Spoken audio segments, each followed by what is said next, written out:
Aikido both, and one of the fundamental things to me both I like about our Aikido is that it's judo based. Our judo is based on a lot on techniques. Our throw is based upon doing the step, and when you're doing we throw on the step, we do a lot of techniques, and I don't know all of the judo throws. I've tried to look at though that are based on the phase in which you take the step. But there are also Aikido techniques that are based upon the step. And you can look at this as he's just not taking a step, but he's taking this funny punch. You know, I know that a lot of times a guy would leave that and use the hips to do a punch, but we practice a model of doing a punch stepping through. So you can look at this as he's either grabbing you or he's going to try to punch you with the step. Okay?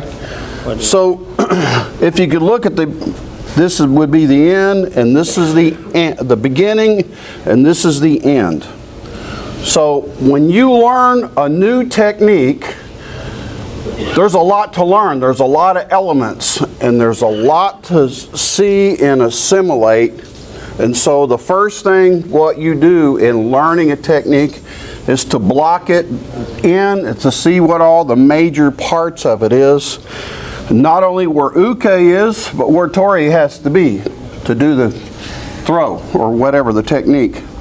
And so looking at all the elements of it, that's called analysis. Analysis is where you look at the different parts of it, and then you find the critical things, the critical elements or phases in it, and you work on just that one part of the technique, and that's called reduction. I'm going to teach you some words. Reduction is where you look at one example thing. You look at one thing and just practice that one thing. You don't exercise all the elements. You find out where the critical elements in that part, and you just work on that. Just that. Hundreds of times, thousands of times. You don't need to throw. You might work on distance, but it's timing. Oh, I'm out of that window. There's a window. So I work on that timing. So that's called reduction. You might want to work on just the sensation, the feeling of what it's like where he's putting his hands on me doing something. So that requires no visual stimulus. So you might put a blindfold over your head or close your eyes and let him do something, or feel that step and feel him where he's trying to step on you. And you want to learn by feel, not by sight, because you may be in your house and no lights. So you may be at this distance.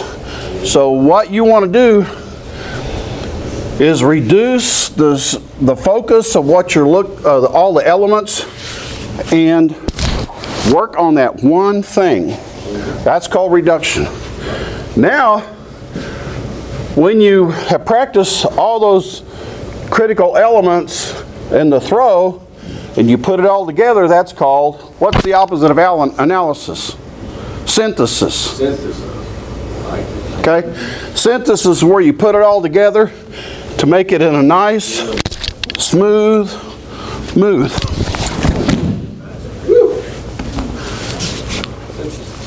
Okay, so you learned some words today. So it might be in another form, might be going backwards, forwards. But look at this phase of the step. It starts right here and it ends right here.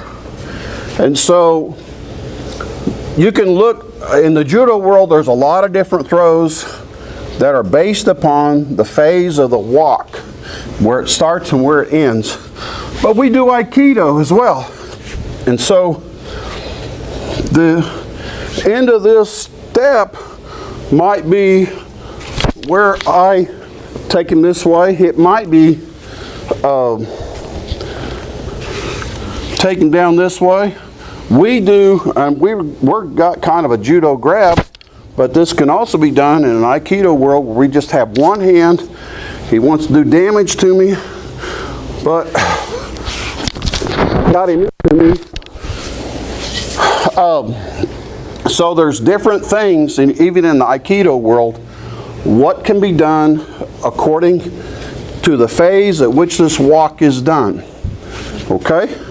Now, one little thing I like, see what can be done. Well, I know in the judo world, he's already in place to do Hiza-guruma.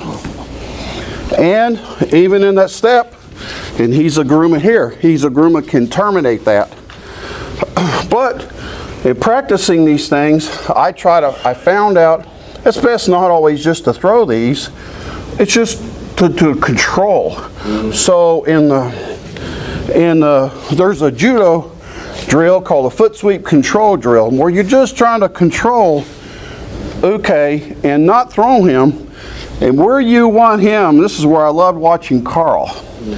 When he had a great uke like Greg, he worked on the timing, and his object, he was dancing with Carl or Greg was really dancing with Carl.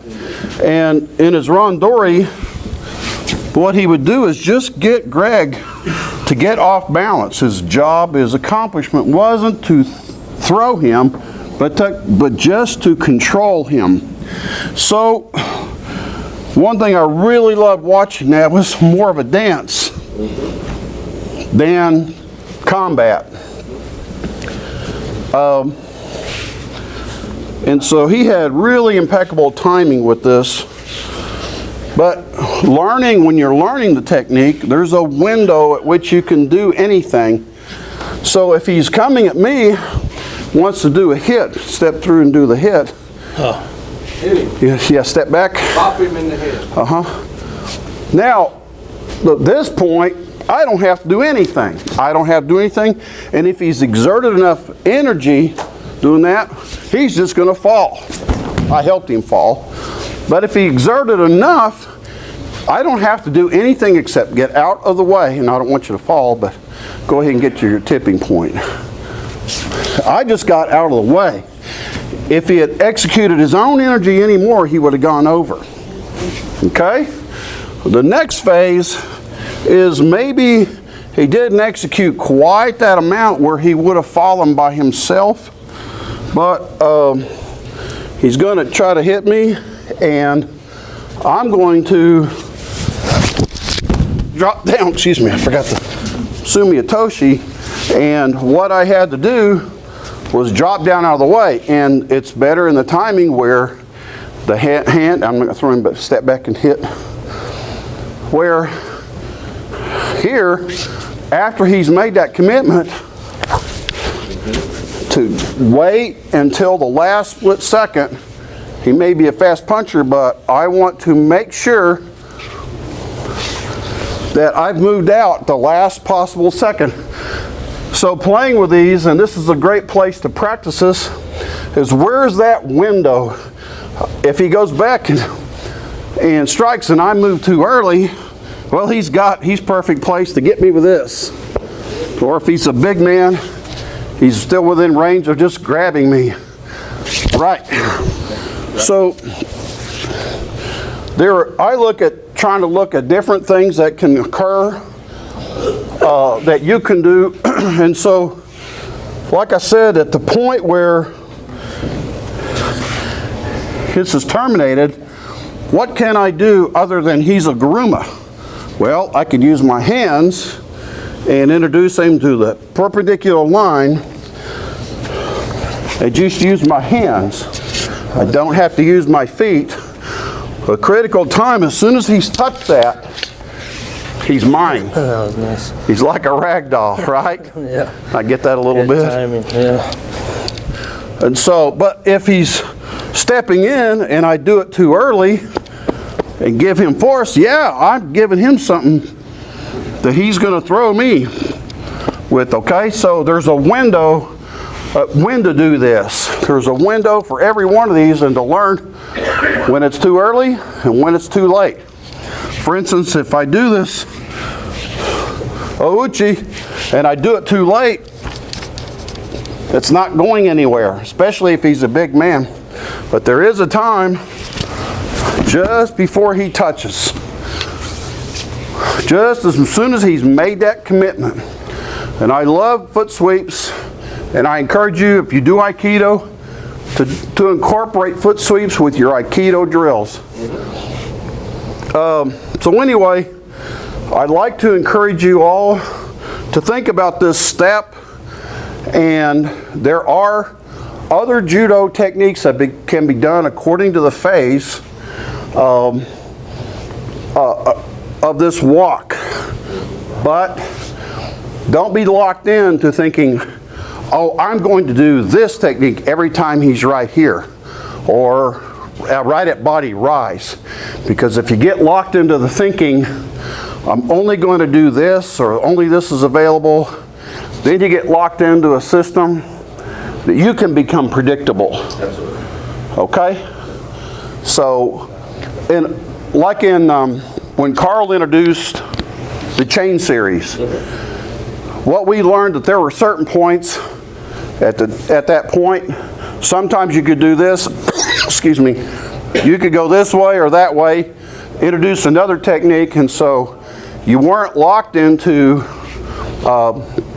what would happen at this one technique. That there was this one technique, there was only one way to go. In every one of these, and according to this phase, I'm sure there are other techniques to do. Don't get locked into this. So if he's stepping through, if you going back and step through, oh look, I'm on the outside. Okay? Does it again. Oh, I'm on the inside, but I have to worry. What? I got to worry about this hand. Yes, I got him here. I have to worry about this hand, because he's going to get whack me, and I've been whacked, so it's no fun. And you have to learn sometimes. That hand is coming for my head. So what do I have to do? Well, this is one of my favorite techniques. I know that hand is coming, and so I just wait for it to come, and I wait for that if I know it's going to happen.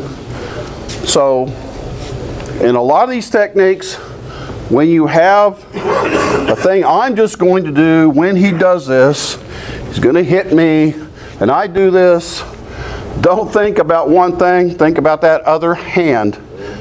And just be ready that technique is going to fail. Be ready in your mind. Don't think, I've got him now, sucker. No, there's this other hand, and I have to go that way. Okay? All right, that's about what I had to share. Bravo! Thank you. Thank you.